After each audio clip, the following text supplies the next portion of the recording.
YouTube, how's it going? As you can see here, we have another Bambu Lab A1 Mini combo. I bought one of these not too long ago. I've already put about 500 hours on it. I think it's time to make a review on this, and of course, due to the Bambu sale, I ended up buying a second one of these, and I'm gonna do a little bit of review. So I'm gonna get this thing unboxed. I'm gonna set it here on the table and just talk about it while it's unplugged and not ready, because honestly, it's kind of a mess over in the print area, and I gotta make some room for it. But I'll talk about that. How's it going? So I'm back. It's been a little bit. We finally got the A1 Mini set up. It's just sitting here on the desk. It's not plugged in or anything. It still has to go through its initialization phase. And of course I have the AMS light over here. So I'm just gonna go through and kind of give you my impressions of the A1 Mini, as well as the reason why I bought a second one. And then my overall thoughts on this piece of junk over here that a lot of people say they love. I'll give you quite a few reasons why this thing sucks, but also how to make it significantly better. And really the biggest problem with this whole thing is the fact that the stand is trash. But we'll get to that at some point. So I want to talk about the A1 Mini right here. This machine is fantastic. If I was going to restart 3D printing completely from scratch, knowing nothing in the world at all, I would buy one of these, hands down, without question. And I would not care if it had a warranty on it. I wouldn't care about any of that, because to me, this machine seems almost bulletproof. And when I say that, I mean, I had a power outage today that ended up causing my A1 Mini that's over there to turn off, and then it resumed afterwards with no issues. My P1P and P1S, however, failed. It did resume, and it's still printing, and I'm gonna let it go. It's got a massive layer line in it, and that's a 1-day print, and I'm just gonna let it finish because I'll use it for marketing, really, is what I'm gonna use it for. And it still pissed me off because that's, you know, almost a whole spool of filament wasted after color changes and everything like that. So one thing I'd have to say is that the A1 Mini is by far one of my favorite printers I've ever used, and one of my favorite brands of printers I've ever used. There's one reason right there. I don't know if you guys can hear that little chitter that's going on. My AMS on the P1P is skipping for some reason. I think it needs new rollers, and I'll probably have to order some of those soon. But let's get into the A1 Mini. So I'm going to go over some of the things I like about it, and then I'll go over the things I dislike about it. I'm not going to do a good, bad, and ugly. I'm just going to go over generally what I like about this printer. So the thing that I love the most about this printer is its reliability. It, hands down, is more reliable than my P1P and P1S. And the reason I say that is I actually haven't had failed prints on this thing. Maybe one or two, you know, when I'm going for really small, detailed things. But in general, I don't have any issues with this printer at all. And honestly, that's probably one of the biggest reasons why I like it so much, is it's one of those things where I can send it to print and I don't have to worry about it. Another thing that I absolutely love about this printer is it's dead silent. You can turn off the music in the settings, and so you don't have to listen to it while it's printing. Some people like it, I don't. I have, you know, at this point I'll have 4 printers. I don't need to hear all of them going all the time. It's kind of a downfall to 3D printing, honestly, but this is a dead silent printer, and it really is a super nice change to have when all your other printers are just super loud all the time. And I covered that in the P1P and P1S review, but the printer itself is just silent, and it's amazing that it is silent. One of the other things that I really like about this is actually its build volume. So a lot of the things I print actually exceed the 180 millimeter by cube build plate, but the one thing that this doesn't have is a, what do they call it? There's not an area in the corner like those have, the P1P and the P1S and X1 Carbon, where for color changes you can't print there because it needs that space for whatever reason. This doesn't have that, which means you can use the entirety of the build plate without any issue. Of course, you have your purge block or purge tower if you want one, but there's no exclusion zone. There we go, that's the word. Which honestly makes a huge difference when you go to print something in multicolor and you need just that one extra piece. Being able to use all of the build plate makes a massive difference. Plus, when it does its flow calibration, it actually prints it off of the 180 millimeter squared build volume, so it doesn't affect the print itself, unlike those ones over there that do have an issue with that purge line in the front. And I know you can change that if you wanted to, but for people who don't know how to do that, it's something you always have to account for. One of my other favorite things about this little printer is actually the nozzle and the maintenance. The only thing you have to do to be able to access the nozzle on this is just, it says to squeeze at the bottom, but realistically, you just have to kind of pull up on this and snap it off. Once this cover comes off, the only thing you have to do to get the nozzle out is pull off this little silicone boot. Come on, which seems difficult, I know. It's probably the most difficult part of it. You get the silicone boot off, and it's just a little clip that you undo. And the nozzle just drops right out. And I can't tell you how nice this is, because it saves you from using all the extra screws and all the powering off and unplugging. I mean, that took, what, 10 seconds to get that open and in, and then to replace it, replace that clasp, pop the sock back on, and you're done. I mean, you can't beat that. I hope whatever next printer comes out from Bambu has this feature, because it's a game changer. It really is. It makes all the difference. And I have to say it's one of my favorite things, because I swap between a 0.2 and a 0.4 quite often on these devices, and it makes a big, big difference for this. Another thing that I would have to recommend to people who live in an area where you have temperature fluctuations, the bed on the A1 Mini, it's the only printer I've seen do this so far. I haven't used anything since I swapped to Bambu, so I don't know if any of like the new Neptunes or Elegoo's or even Enders have this for the bed slingers, but this has an insulated bed on it, which means if you lose power, your bed's gonna stay warmer longer, but it also means that there's way, way less temperature fluctuations on the bed itself, which people say, oh, that's not a big difference, I'll just put it in an enclosure. I haven't had to keep this thing in an enclosure, and I have an AC that blows on it all the time.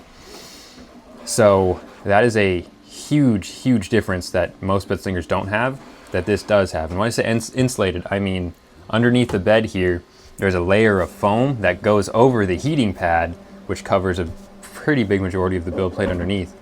And it makes a massive difference when you go to do prints and for print adhesion. I actually have not had any prints warp on this device. The only issues I've ever had are with this cable, actually, right here in the top. When you get your 4 PTFE tubes coming over to this printer right here, there's this little barrel connector, which I'll grab real quick. It's not really a barrel connector, but it's kind of. There's barrel connector. That small one right there on the top is for this cable to clip into. If you clip it too soon, when you go up in height, and it's linked with all the other cables up here, it holds it tight, and you'll actually get it stuck and it skips. I had that happen, but it does correct itself and resume itself. But now I actually don't keep it on the print at all, and I just let it do its thing. It wasn't worth it to me to use this for the cable anymore, because I didn't want that skipping problem to happen on the top. But that's a very small price to pay, so you just don't use this for the cable. Not a big deal. One of the other things I noticed about this printer, for new people in general, is everything on it is extremely easy to do maintenance on. I mean, obviously you have access to your rails right here, right? Super simple. And of course on the base, they're right here, they slide along this. Makes it easy to deal with and work with. The UI on the screen is simple and easy to follow. Plus they just updated these printers right here, so it's gotten a little bit easier to find stuff, which is even better. The maintenance on all of this, parts and components, is fairly simple and easy. I mean, there's really no issue with any of this. It is basically just simple, straightforward. The only thing I will say is that your SD card fills up extremely fast. Why that is, I don't really know, because it seems like my 32 gigabyte cards on my P1Ss and P1Ps don't fill up as fast as this one does, and I definitely print less on this one. And the reason I print less on this one is because, like I said, I print a lot of stuff bigger than this build volume allows. But for a lot of the models that you guys see on the store, a lot of them are printed on this. The only time I usually print things that could fit on this, but I won't is because you only get a 4-color AMS, which kind of takes me into some of the cons of this printer. You can only hook up one AMS light to this device. I wish they would allow you to do 2, because there are 2 ports down here, but I think they're just tickling you because it's not possible. Maybe they'll make a firmware update in the future, but currently you can only hook up one of these to one of these. If you could hook up 8, it'd be a monstrosity, don't get me wrong. But there's got to be a way they could do a hub or something like that to allow it to run 8 colors. And I'm sure people would do it because I don't see why you couldn't. But other than that, there really isn't too many cons with this thing. I have some that are nitpicky that I've noticed after about 500 hours on these things. One of my biggest cons about this is mostly having to do with this thing right here. These little AMS motors up here on the top, you have to load them from the back, which is it's kind of a pain in the ass, if I'm being honest with you. One of the hardest things about this AMS is if you don't have it oriented the way it's supposed to be oriented. So like if you wall mount this, but most of the time people who wall mount this don't realize you need a longer extension cable than the one that comes with it, which is just these 4-prong Molexes. If you mount it upside down, there's too much torque on these AMS spool holders here, and it won't print properly. This will print fine, but it'll just give you a lot of errors saying, oh, the filament's stuck or things like that. But one of the other irritating things is once you have the filament into here, it seems like there's some sort of barrier when you go to feed the filament into this, and you have to really kind of caress it into this motor mount here, and it's really a pain in the butt because this is obviously an awkward system, especially when you have 2, 4, 6, 8, almost 9 pounds on this thing, right? Or 8.5 pounds on this thing. And it's just kind of a pain. Another big problem I have with this AMS stand, right? And this doesn't even have to do with the printer. It's mainly when you buy the combo, right? Or the AMS Lite. Is this stand is so chintzy. I mean, I'm barely touching this, and it's just gonna wobble right off the desk. That's why I don't use it, actually. Besides the fact that space doesn't allow for over there, but I don't like having this on the same surface as this because this little guy shakes a lot. And even though it's only moving at about 300 millimeters per second at its maximum speed, so it usually prints around 200, 250, which is nowhere near as fast as the P1Ss and P1Ps or the X1 Carbon, you almost can't have these on the same table because this will shake right off the table, which then pulls this. And I have a couple buddies in Discord that have had their printer actually tip while it's printing, and it still goes, don't get me wrong, it's going to keep going, but it's caused damage to the linear rails because of that. So it's one thing that I think everybody should know about is whatever you can do, like if I'm going to have this down underneath where I think I'm going to have to put it, I'm probably going to drill holes in this and screw this to the table so it doesn't move around at all, because I seriously do not want to deal with this little thing. I think another big pet peeve I have of this guy is it's heavy, it's weighted properly, but if your table vibrates at all, this is going to vibrate with it, and this will move on its own. Even on my completely solid tabletops that I have over there, this will still vibrate itself off of them. And I've kind of mitigated that by not using sticky tape or anything, but just being cognizant of the stuff around it. One other con about this space-wise is this actually by itself takes up the same amount of space as an X1 Carbon or a P1P or a P1S, because of the fact that there's a bed motion here, right? Back and forth. And then width-wise, it's about the same because of how this is laid out. Especially if you have to get the poop chute over here, you're adding to that, and then you add on this AMS light, and now you're really starting to take up a bunch of space. So that's one of the biggest cons for me about these things is the fact that you need a ton of space to just house one of these. Now, if you're doing it without the AMS light and you just have this, I don't even know where the spool holder attaches. I'm assuming it attaches here on the back, but I've never actually checked nor looked because quite frankly, I'm not going to use it, nor do I care.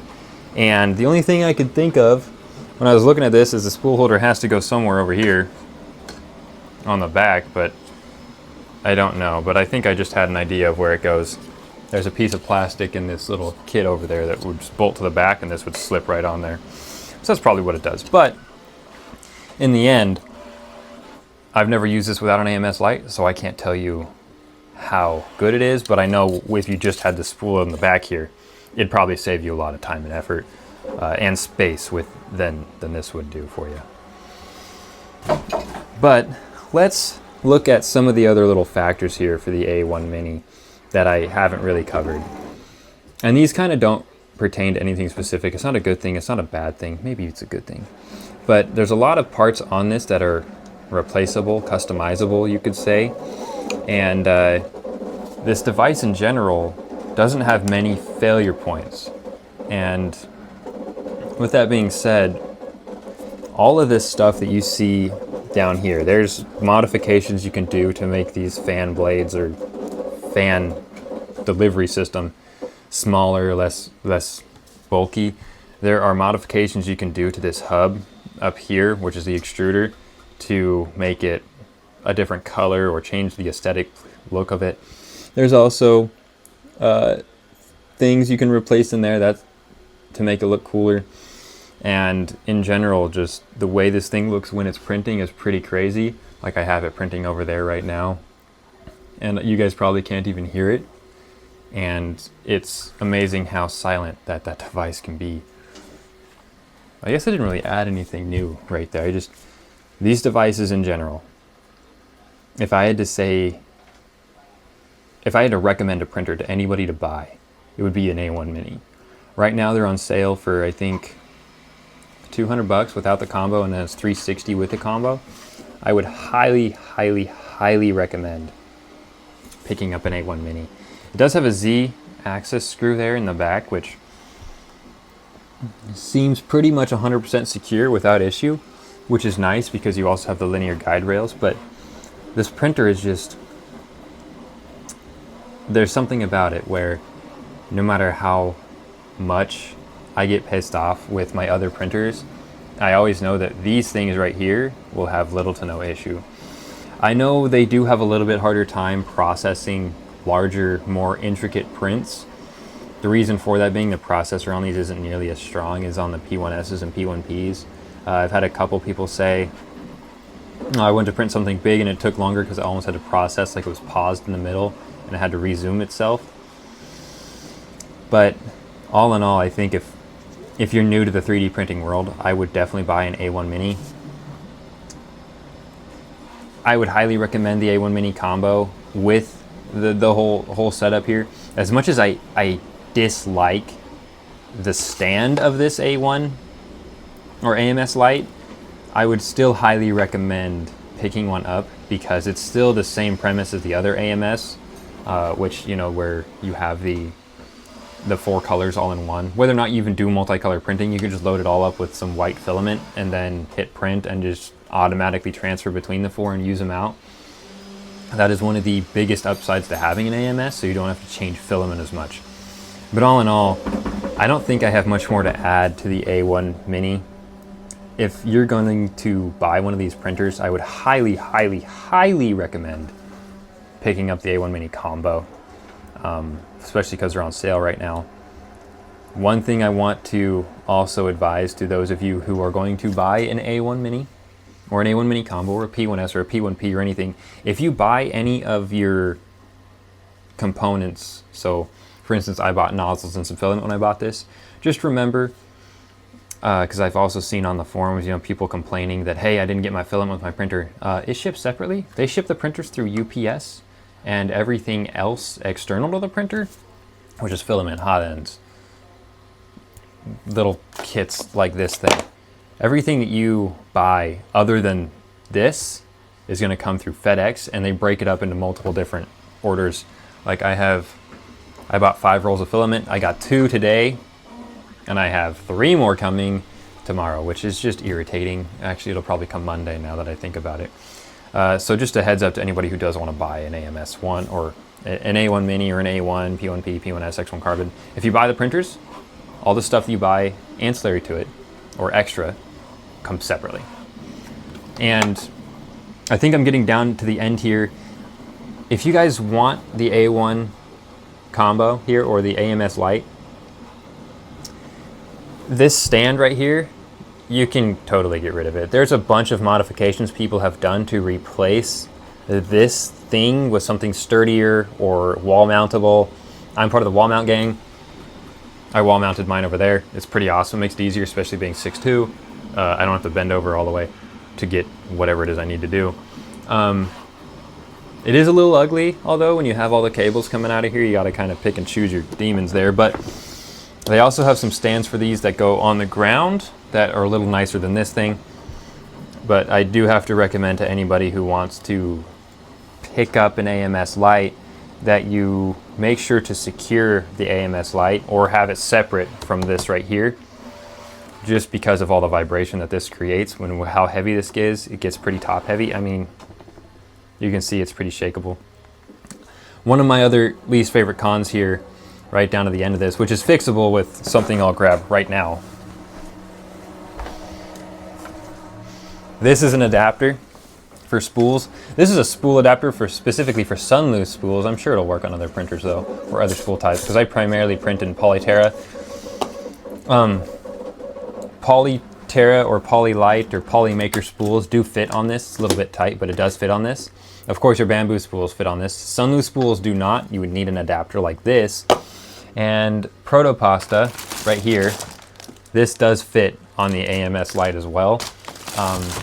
If you like Mica 3D, which I believe I have some in here, right here, these spools do fit as well. Their little spools though are a little bit tight, so it doesn't go on all the way. It gets pretty close, but doesn't go on all the way. Just something to keep in mind. You will have to print spool adapters for these spools if you use something other than bamboo, Polyterra, Protopasta, or Mica 3D. I don't know if Amolin fits on here. Usually the plastic spools with a smaller spool hole does fit, but always remember to check for spool holders because you probably will need them. And it's kind of a pain because you can't use the AMS Lite without a spool holder if the spool doesn't fit on there. I tried it just to see, maybe like, oh, maybe it doesn't do that much, but this shakes this right off the table. And plus the spinning, since these angle themselves out, and that's why you have to compress them, they compress, right? Because of the angle right there, a spool will not sit on there. I tried, I failed. But day one, what are you gonna do? I've learned my lesson, I now print these all the time. But I think there's one last thing I have to mention to you guys before I split. Hopefully this was somewhat informative. It's kind of all over the place. To be honest with you, I kind of hate reading from a script, so I just kind of came up with everything as I went. I would ask that you go check out my Patreon, linked down in the description below.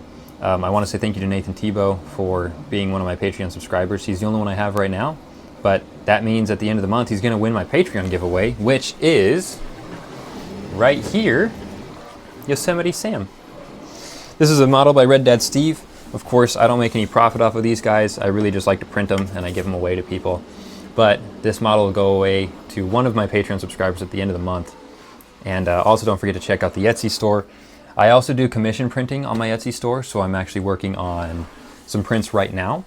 I have Shiny Dialga, Shiny Palkia to print, or no, Garantina and Garantina Origin Form to print. They sent me the STL files. I'm gonna print them. How they got the STL files, I don't really care. That's not my problem.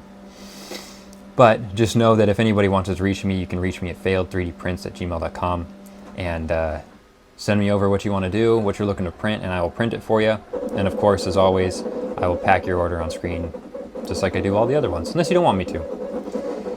Other than that, please check the links in the description. Don't forget to like, comment, subscribe. Let me know if there's something I missed about these.